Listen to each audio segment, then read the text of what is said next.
sekarang ini ada kelompok namanya Salafi Wahabi. Apa kata Salafi Wahabi? Mereka sering bikin propaganda kembali kepada Al-Quran dan hadis.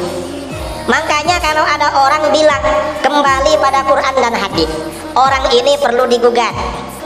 Apa? Yang pertama kita tanya ijma'nya mana? Mengapa Al-Quran dan hadis saja? Mana ijma'nya? Gugatan yang kedua, kiasnya mana? Mengapa Al-Quran dan hadis saja? Maka ini adalah jawaban yang paling tepat untuk beliau. Tuan-tuan, kadang-kadang orang disensitif bila kita kata kita nak kembali kepada Quran dan Sunnah. Lepas tu dia kata, oh, dia orang ni bukan pakai ijma' dan qiyas, dia orang pakai Quran Sunnah kan? Tuan-tuan, ijma' qiyas ni datang daripada mana kalau tak ada Quran dan Sunnah? Kehujahan ataupun kita boleh pakai ijma' dan qiyas, kita wajib pakai ijma' dan qiyas ni pun kerana ijma' dan qiyas tu dalam Quran disebut kena pakai. Kehujahan ijma' dan qiyas datang daripada Quran dan Sunnah. Jadi orang yang pakai Quran dan Sunnah, otomatik dia akan pakai ijma' dan qiyas.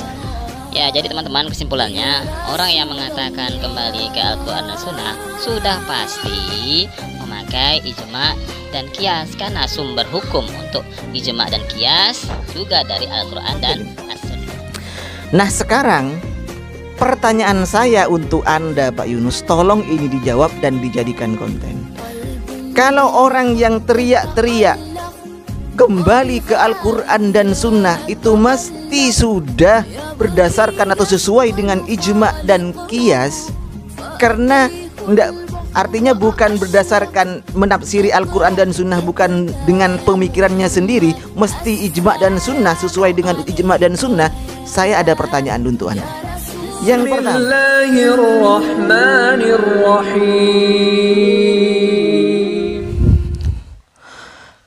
Assalamualaikum warahmatullahi wabarakatuh. Alhamdulillah wassalatu wassalamu ala Rasulillah wa ala alihi wa sahbihi wa mawala amma ba'du. Sahabat-sahabat Aswaja, seluruh subscriber, seluruh penonton semuanya, saya tak lupa untuk selalu mendoakan teman-teman semua. Semoga Allah subhanahu wa ta'ala senantiasa memberikan rahmatnya, taufiknya, hidayahnya, maghfirahnya, memberikan kesehatan dan kelancaran rezeki kepada kita semua. Amin, Allahumma amin.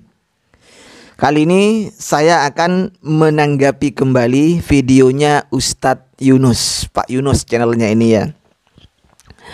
Dia menanggapi pernyataan Gus Isdus Romli.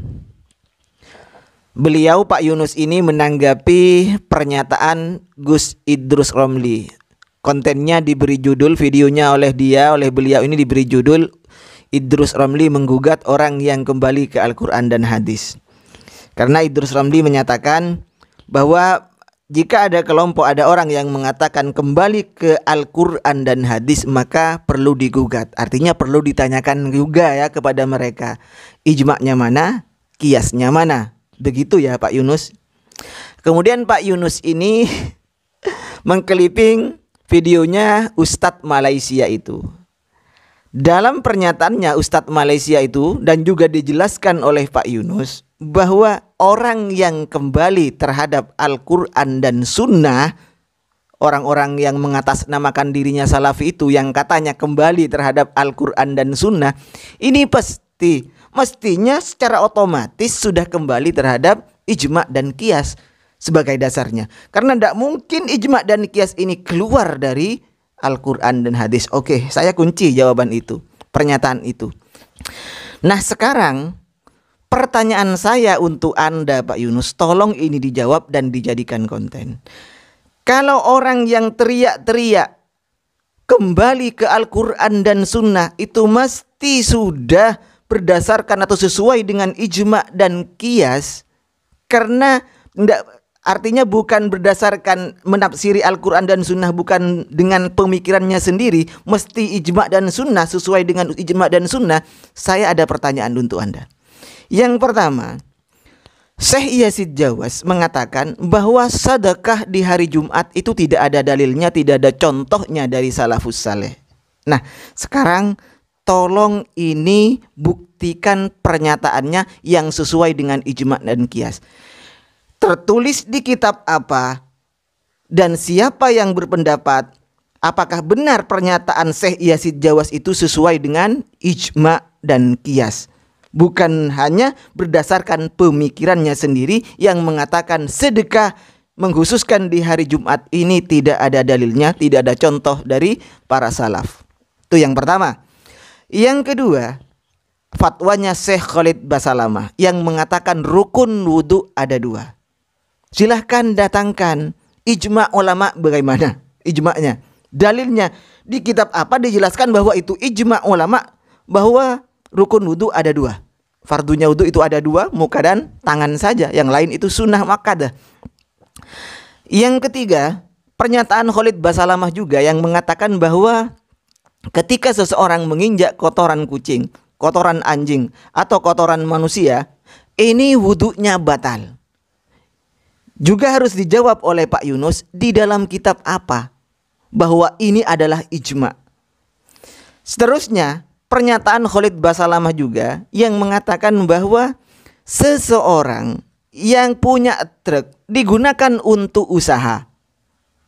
Saya misalnya punya truk digunakan untuk usaha. Bagaimana? Apakah wajib zakat? Jawaban Ustadz Khalid Basalamah, wajib zakat. Wajib zakat itu pun di tahun pertama. Silahkan datangkan ijma kiasnya. Yang terakhir, pernyataan Ustadz Khalid Basalamah juga, yaitu yang menyatakan bahwa orang yang adzan, orang yang sahur lah, lagi sahur, kemudian mendengar adzan, maka jangan langsung dibuang makanan itu. Habiskan dulu makanannya, habiskan dulu airnya sampai berhentinya adzan. Itu menurut Khalid Basalamah berdasarkan ulama fikih. Nah, pertanyaan-pertanyaan tersebut Pak Yunus, tolong Anda jawab, tolong Anda buktikan bahwa pernyataan ustadz-ustadzmu itu sesuai dengan ijma dan qiyas, atau benar-benar sesuai dengan Al-Quran dan hadis. Jadi sesuai dengan Al-Quran, hadis, ijma dan qiyas. Tolong buktikan ini Pak Yunus ya. Dari Ustadz Yazid dan Ustadz Khalid, 2 ustadz itu yang saya contohkan saja Pak Yunus. Benarkah ini sudah kembali ke Al-Quran, kembali ke sunnah, kembali ke ijma dan kembali ke qiyas? Tolong buktikan Pak Yunus. Jadi jangan hanya klaim belaka ya. Jadi Anda mengatakan bahwa orang yang kembali yang mengatakan kembali ke Al-Quran dan sunnah mesti sudah kembali terhadap ijma secara otomatis, itu kembali ke ijma dan qiyas. Karena tidak mungkin karena sumbernya ijma itu dari qiyas. Iya kalau beneran ijma. Tapi silakan 2 orang yang selalu keluar-keluar kembali ke ijma dan sunnah, kembali ke Al-Quran dan sunnah, yaitu siapa itu? Khalid Basalamah dan Pak Yazid Jawas itu kan selalu keluar-keluar kembali ke Al-Quran dan sunnah.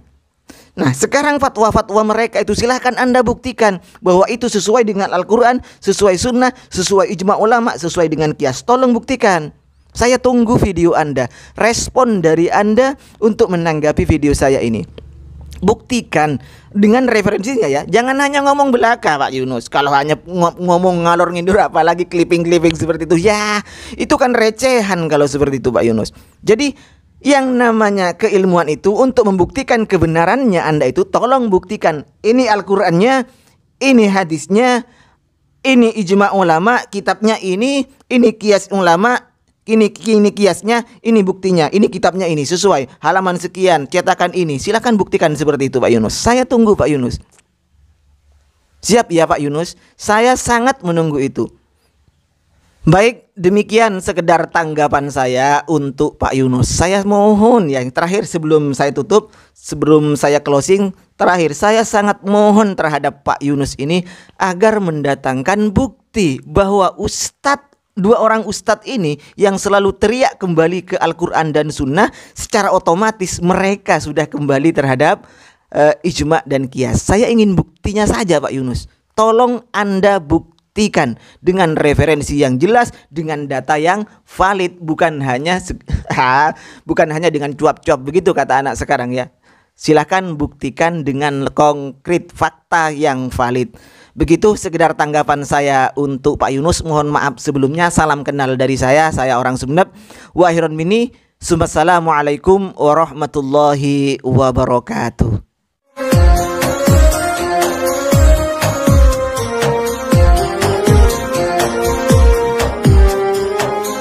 رقت عيناي شوقا ولطيبة ذرفت عشقا فأتيت إلى